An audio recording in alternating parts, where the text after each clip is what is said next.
कार्यक्रम के प्रायोजक हैं पिताजी स्वर्गीय श्री नागरदास जी टिम्बडिया एवं माताजी स्वर्गीय रीवा बहन जी टिम्बडिया की पुण्य स्मृति में उनकी पुत्र वधू श्रीमती रूपा जी टिम्बडिया एवं परिवार, राजकोट, गुजरात।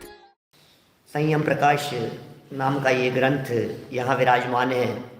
पिछले दिनों में हमने स्त्री अभिषेक के निषेध की चर्चा पढ़ी, हमने पंचामृत के निषेध की चर्चा पढ़ी, हमने सूर्य मंत्र के संदर्भ में भी 2 दिन पहले यहाँ काफ़ी चर्चा इस प्रकरण में की है। शूद्रों के लिए भी चर्चा यहाँ पड़ी है। माने ये ग्रंथ कुछ अलग तरह का ग्रंथ है, श्रावकाचार्य है और श्रावकों के योग्य आचरण के संदर्भ में दिशा निर्देश देते रहते हैं, छोटी छोटी सी बातें सिखाते रहते हैं।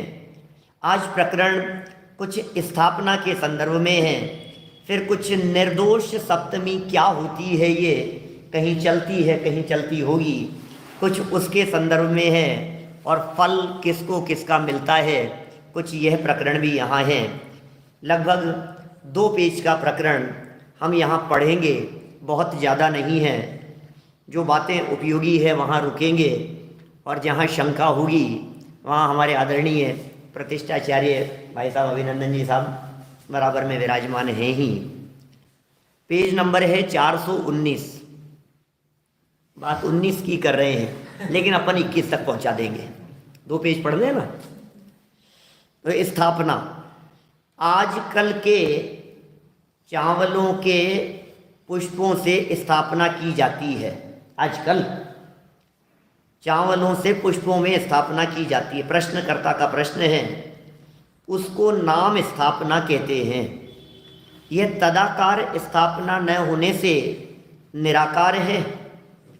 जब वसुनंदी श्रावकाचार में निराकार स्थापना के लिए निम्न गाथा द्वारा निषेध पाया जाता है, तो फिर निराकार स्थापना क्यों की जाती है?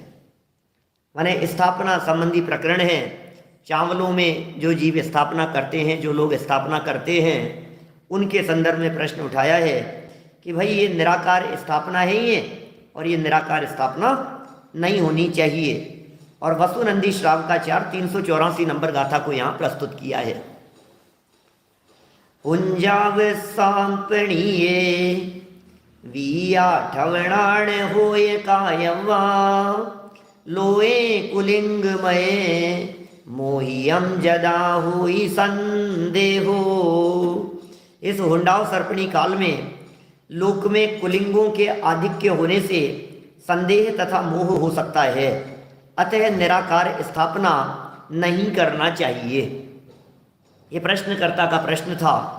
उत्तर में लिख रहे हैं, क्योंकि निराकार स्थापना सम्मुख प्रतिमा के होते हुए ही की जाती है, अतः कुलिंगों का भय नहीं रहता। देखो बात ऐसी है, अपने यहाँ भी भाई साहब कराते हैं अपन बड़े विधानों में, सिद्ध चक्र विधान हो, पंचकल्याण प्रतिष्ठा महोत्सव में कराते थे अपन नहीं।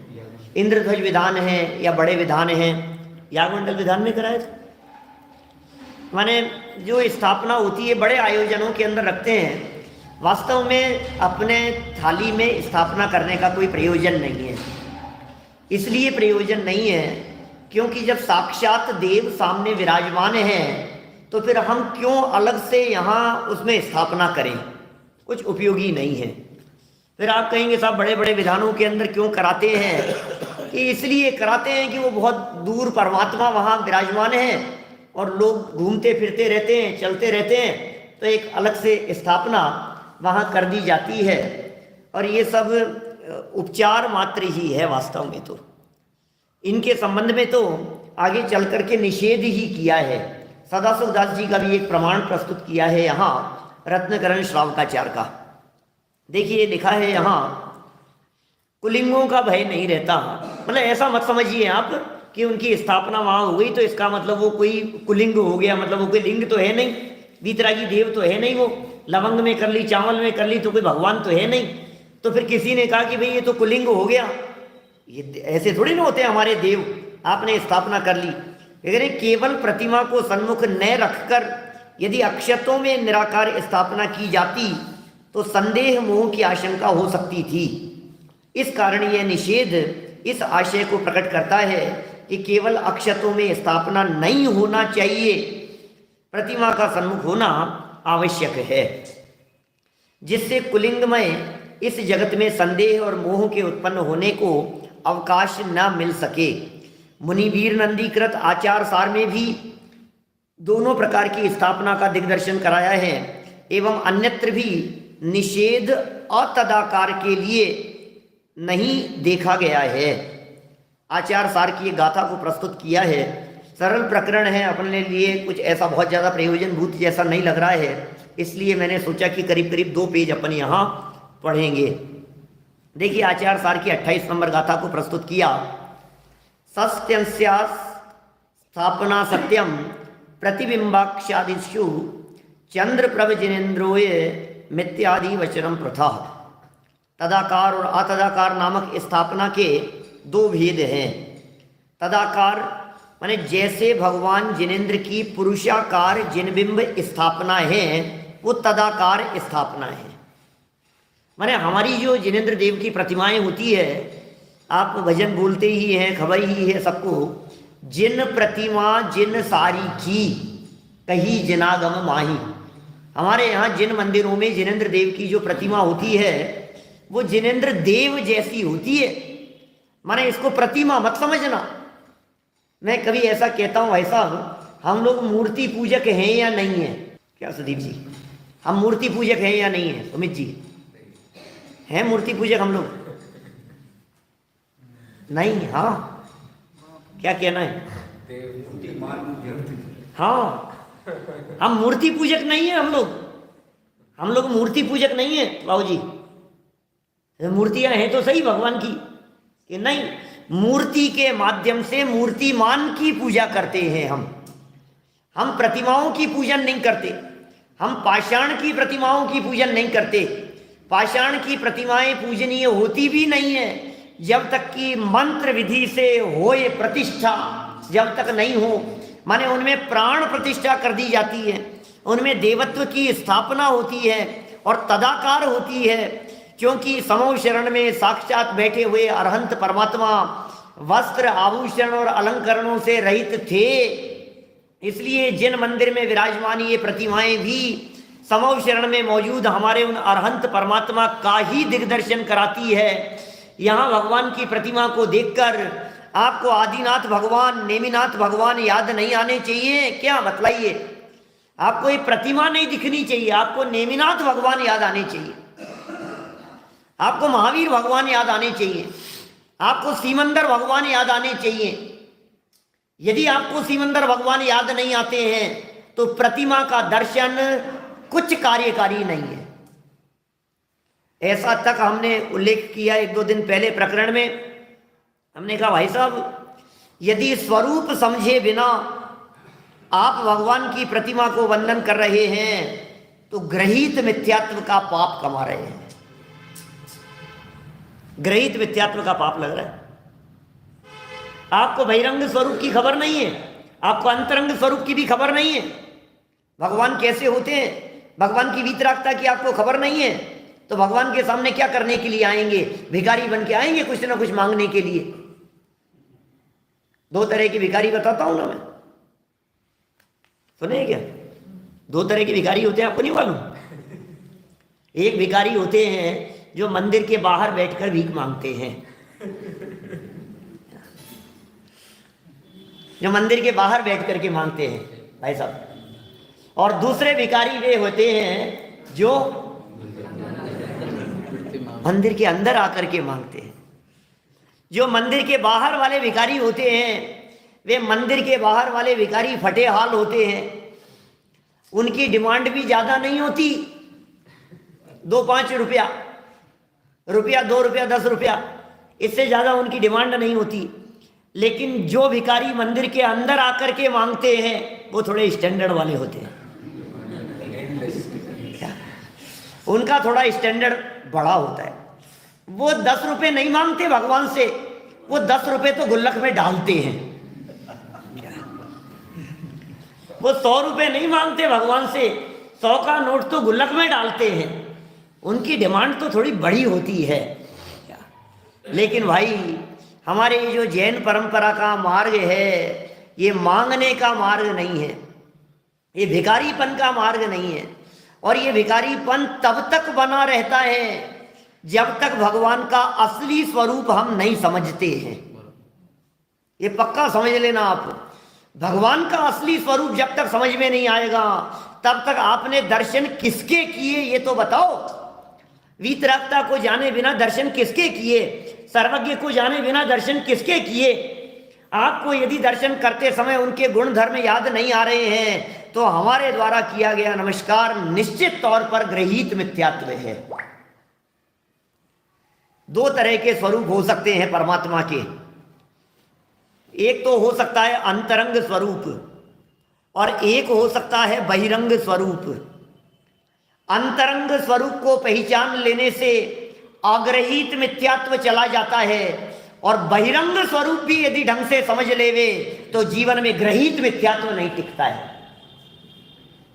माने जिनेंद्र देव के दर्शन करने का फल अग्रहीत और ग्रहीत दोनों प्रकार के मिथ्यात्वों का सदा के लिए खात्मा हो जाए, ऐसा है जिनेंद्र देव के दर्शन का फल। तो हाँ, दर्शन क्या करते हैं हम, दर्शन करना आता कहाँ है हमारे को। ये स्थापना तदाकार स्थापना है, जैसे भगवान वैसी स्थापना। कैसे बैठे हैं हमारे भगवान, भगवान कैसे बैठे हुए हैं। बच्चों की पाठशाला चल रही होती तो फटाफट बच्चे दिखा देते भगवान कैसे होते हैं। हाथ पे हाथ धर के ऐसे बैठते हैं भगवान। अच्छा, ये भगवान ऐसे होते हैं, हाथ पे हाथ धर के क्यों होते हैं भाई साहब ये भगवान। कृत्य हो गए हैं, करना कुछ बाकी नहीं रहा है।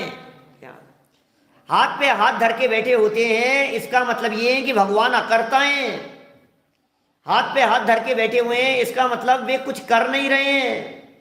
आप कितने भी हाथ जोड़ लो लेकिन भगवान का हाथ उठता नहीं है, कोई प्रतिमा आशीर्वाद की मुद्रा में नहीं है।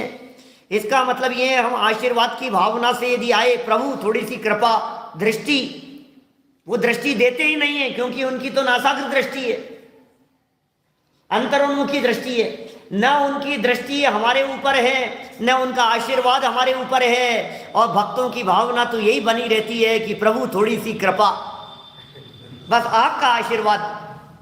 मुझे मालूम है, मैं मुमुक्षु मंडल के मंदिर में बैठ करके चर्चा कर रहा हूँ, मुझे खबर है इस बात की कि यहाँ जितने साधर्मी लोग सब बैठे हुए हैं सब इसी श्रद्धान वाले हैं कि भगवान करता धरता नहीं है।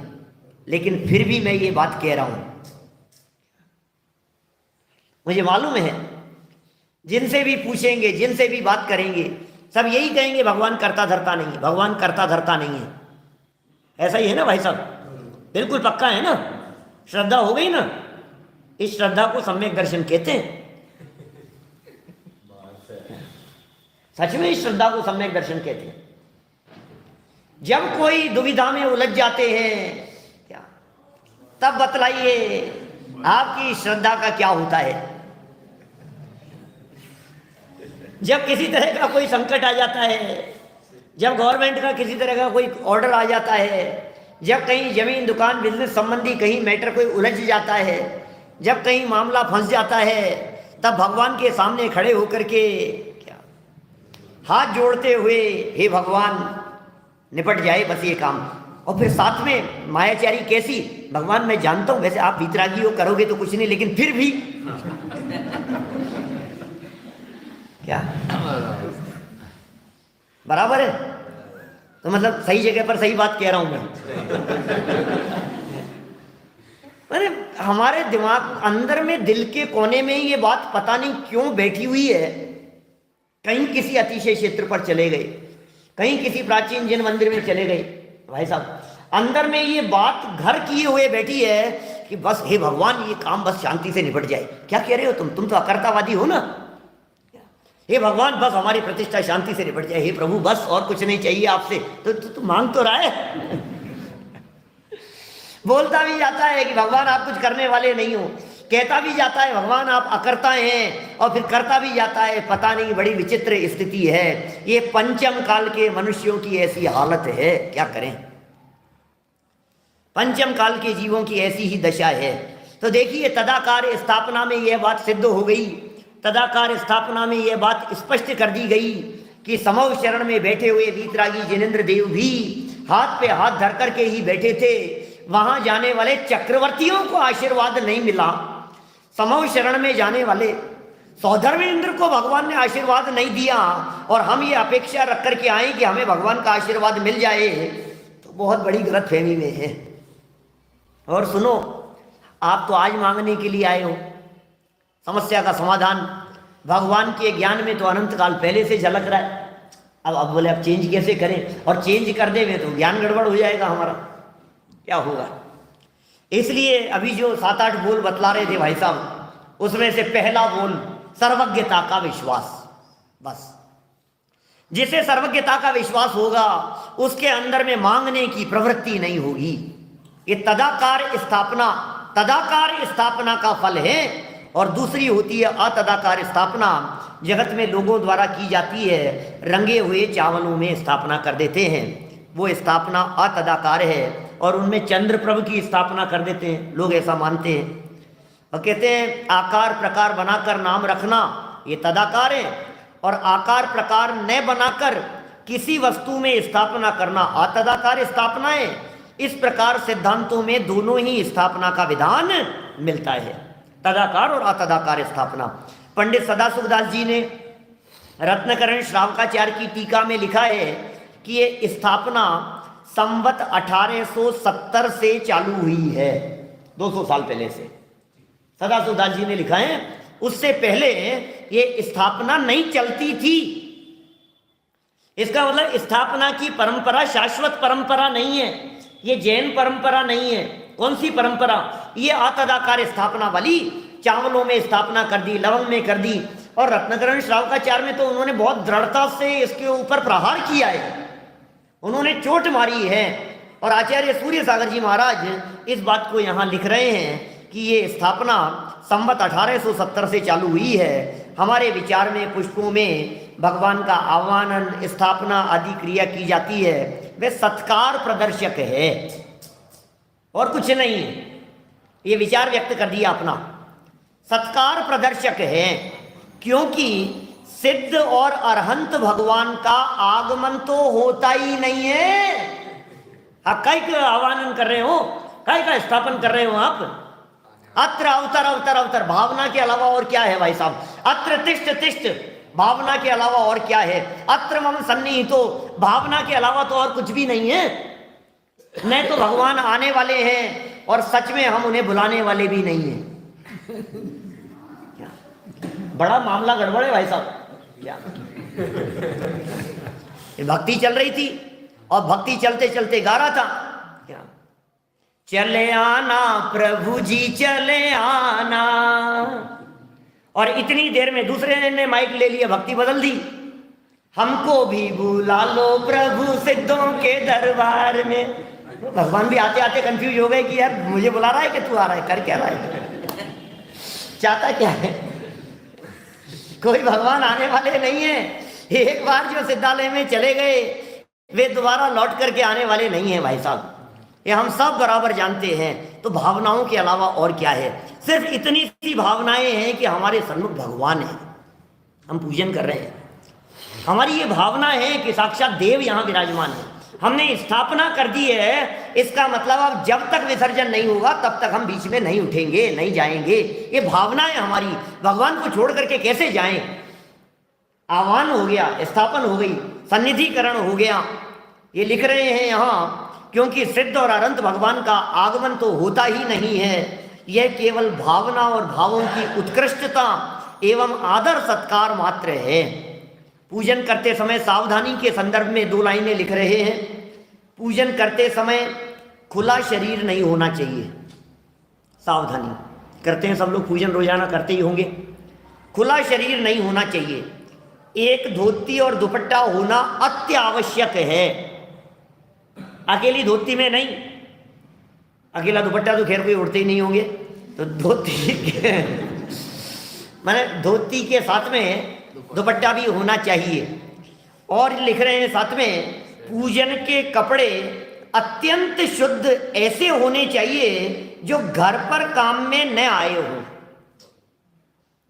अपने घर के काम में नहीं आ रहे हो। ऐसा नहीं हो सकता कि आप उन्हीं अंडरगारमेंट्स को पहन करके, जिनको आप घर गृहस्थी के कार्यों में उपयोग में लेते हैं, उन्हीं को पहन करके आप जिनेंद्र देव की पूजन प्रक्षाल आदि करें। ये बिल्कुल अयोग्य है। ये बात यहाँ दिशा निर्देश दिया। एक निर्दोष सप्तमी संबंधी कुछ प्रकरण यहाँ दिया है। देखिए, निर्दोष सप्तमी क्या होती है, मैं तो जानता नहीं था, पहली बार ही पढ़ा मैंने अभी। आप लोग जानते हैं क्या कुछ निर्दोष सप्तमी, सुना है क्या कुछ इसके बारे में? चलता होगा कहीं देश में किसी जगह पर, तब तो लिखा है इन्होंने कुछ प्रश्न। नहीं, ये तो वो मोक्ष सप्तमी तो अलग है, वो तो पार्श्वनाथ स्वामी के मोक्ष तिथि है, वो मोक्ष सप्तमी कहलाती है।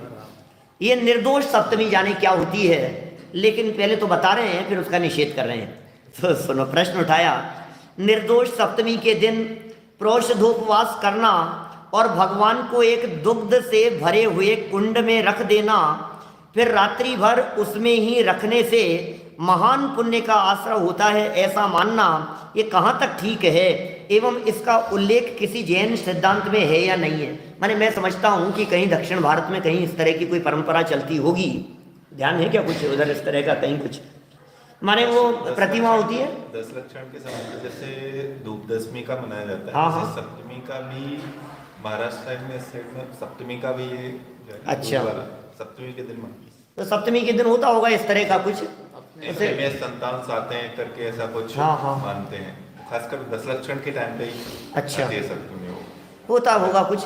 तो ये लिख रहे हैं यहाँ होता क्या, ये तो समझ में आ गया अपने को कि वो भगवान को दूध से भरे हुए कुंड में रख देते हैं, रात्रि भर रखते हैं, फिर उसके बाद में उसका कुछ करते हैं, पूजन वूजन निकालने के बाद में इस तरह का कुछ करते हैं। तो उत्तर लिख रहे हैं दक्षिण की परंपरा है। जवाब लिखा है, सुनो, जवाब महत्वपूर्ण है यहाँ तो, क्योंकि सारे पूरे देश के लोग हैं ना, दक्षिण भारत के भी बहुत सारे लोग हैं हमारे तो यहाँ साधर्मी, और अपने तो ज्ञान का विषय है, समझा रहे हैं यहाँ। आपने जो ये प्रश्न किया है सो ठीक है, आजकल अनेक दिगंबर मुनिराज भी ऐसा करने लगे हैं, किंतु यह प्रथा जैन सिद्धांत से प्रतिकूल है।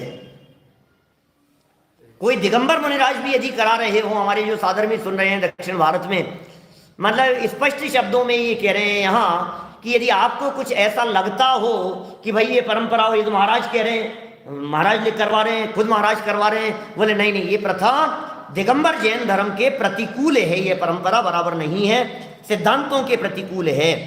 जैन शास्त्रों में इसका उल्लेख नहीं है, आगम में इसका उल्लेख नहीं है। किंतु यह प्रथा, देखो, यह प्रथा वैष्णव संप्रदाय की है। उनके वेद व्यास प्रणीत भागवत में ऐसा लेख मिलता है कि जब संसार का प्रलय हो गया था, तब भगवान क्षीर सागर, क्षीर के कुंड में शेषनाग की शैया पर जाकर लेट गए और वहां ही उन्होंने लोक की रचना की, इसलिए उनको क्षीर माने दूध के कुंड में इस तरह से रखते हैं, ऐसी परंपरा है। फिर प्रश्न, यदि यह कथन वैष्णव संप्रदाय का है तो जैनाचार्यों ने क्या लाभ समझकर इसे अपनाया है? ये जैन दिगंबर जैनाचार्य क्यों कर रहे हैं भाई साहब, ये क्यों करवा रहे हैं, क्या समझ करके करवाया है? उत्तर सुनो, जैनाचार्य को इस प्रकार के कथन से किसी प्रकार का भी लाभ नहीं है। इसका कारण यह है कि जैनाचार्यों में थोड़े दिनों से एक भट्टारक मार्ग निकला